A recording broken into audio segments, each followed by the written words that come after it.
In the small town of Wytheville, Virginia, in 1987, a rash of UFO sightings would occur.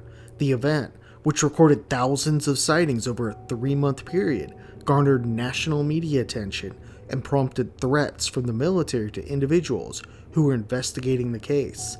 In addition to reports of threatening government officials, there was photographic evidence of some of the sightings. In this episode, we will examine the Wytheville UFO flap and story of one of the main investigators, radio station reporter Danny Gordon. In the fall of 1987, Virginia resident Danny Gordon was living an average American life. He was a married family man who worked at WYVE radio station news. Gordon began working at the radio in 1984.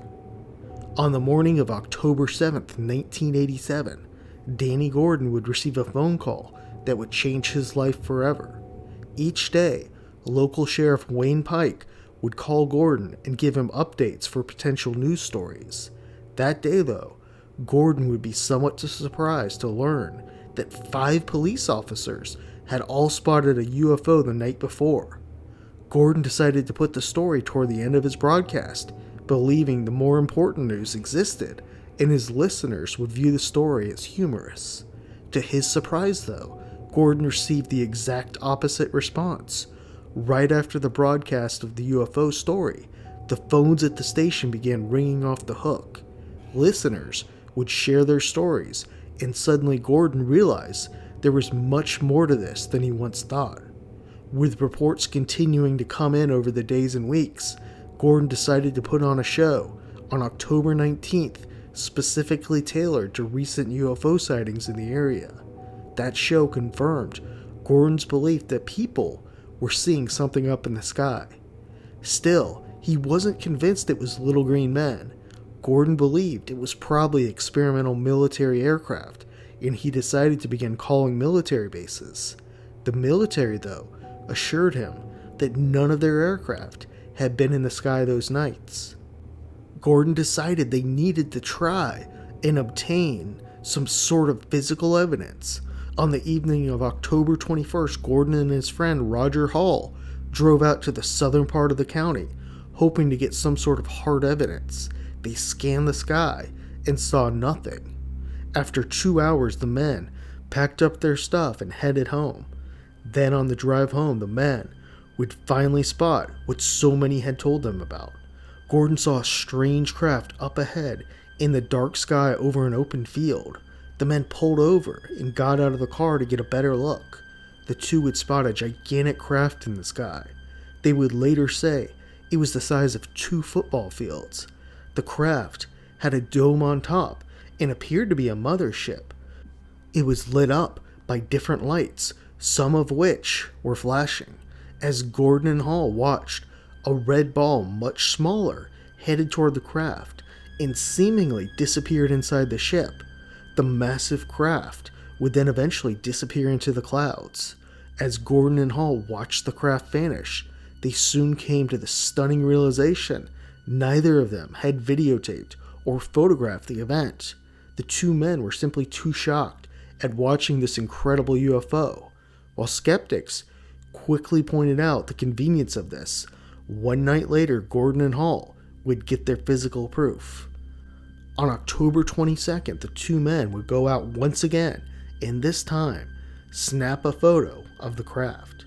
With the photograph now in hand, Gordon decided to call a press conference. That night, though, he would receive a call from someone indicating the government and the CIA were very interested. After the press conference, Gordon would continue to receive strange calls, threats, and visits by government officials. Someone broke into his home, and by all accounts, they appeared to be looking for the photos. The activity continued for months, taking quite a toll on Gordon. Still, this one sighting and photos weren't the only experience Gordon would have. 6 weeks after the initial event, Gordon was out shopping with his family. As they left the mall, Gordon suddenly heard commotion around him. As he looked up, he would see 4 strange lights in the sky. With his camera nearby in the car, he was able to grab it and snap several photos of the four lights. Interestingly, the lights appeared to change shape and color somewhat in the photos. Gordon wasn't the only one to spot a UFO in the community, though. From October 1987 to December 1987, there were around 1,500 UFO reports in the area of Wytheville. The number was truly staggering and once again appeared to draw interest from clandestine government organizations. On March 19, 1988, Gordon attended a broadcast conference. There he discussed the sightings to other colleagues. At the conference, Gordon received a phone call from an anonymous source warning him to be careful. The caller told Gordon to stop investigating and indicated something could happen to him if he didn't stop. Around 1 month later in April, two men stopped by Gordon's home. They alleged to be journalists and wanted to interview him. Gordon let them inside and began answering questions. During the interview, Gordon noticed one man seemed to walk around the home a lot and snap photos. After the interview, the men stated they would send a copy of it and notify him once the article was published in the newspaper. Gordon waited, and he waited, but he heard nothing. He also checked the paper and didn't see anything. Growing impatient, he finally called the paper to ask for the men, but was informed that no men by the names given to him actually worked there. The stress and anxiety kept building for Gordon, and soon he would collapse and have to go to the hospital. While Gordon was one of the most prominent investigators of the Wytheville UFO sightings, he wasn't the only one. Paul Dellinger had lived in Wytheville since around 1966. He worked in the same building as Gordon and thought the story would die out quickly. Dellinger, who was a reporter, would interview many eyewitnesses and then finally have his own sighting.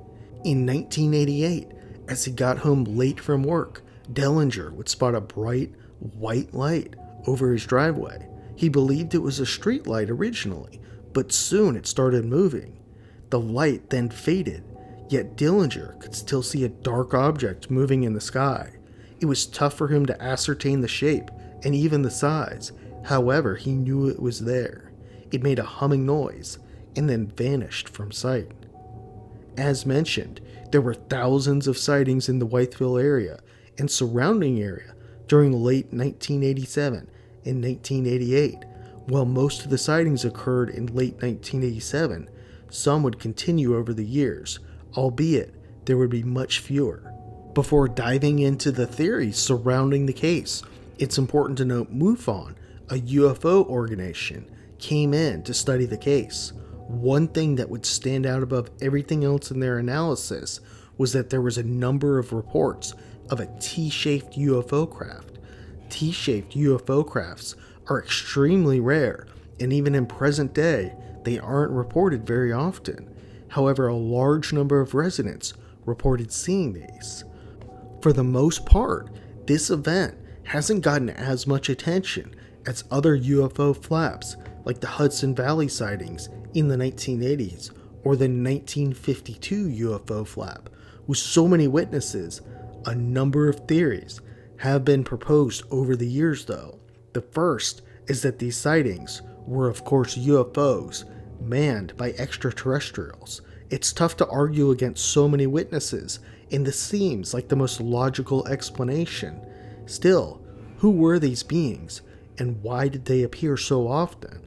Some speculate this was a different alien species, one that came to study us for a short time and then moved on. This is evidenced by the strange T-craft, which doesn't appear to have been seen since these events, or at least on a grand scale. Usually people report UFOs appearing as saucers, diamonds, triangles, or circles. Could this have been a new species that stopped in and investigated our planet? Assuming it was extraterrestrials, were there any abductions that occurred during the flap? There doesn't appear to be any cases, but maybe they were studying us somehow. The second theory around what people saw was this was a classified military operation. It's important to note that these sightings were right outside the capital, where many government agencies exist. Some will criticize this and note it's more likely that if this was a military operation, it would be out in the middle of nowhere. Still, could it be the case the government simply wasn't concerned if people saw?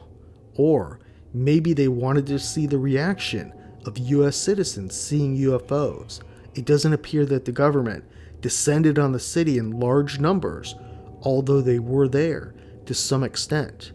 As a comparison, in Brazil, when a high number of UFO sightings occurred in Colares, Brazil in the late 1970s, the Brazilian Air Force showed up in large numbers. While we might never know what happened, this is certainly a fascinating case that deserves more publicity. The case did appear on Unsolved Mysteries in 1992, and Danny Gordon did write a book on the UFO flap titled Don't Look Up. In addition, there's a UFO festival that just started in Wytheville in 2021, and hopefully will draw more attention. In future episodes, we will cover more of these cases from this fascinating event.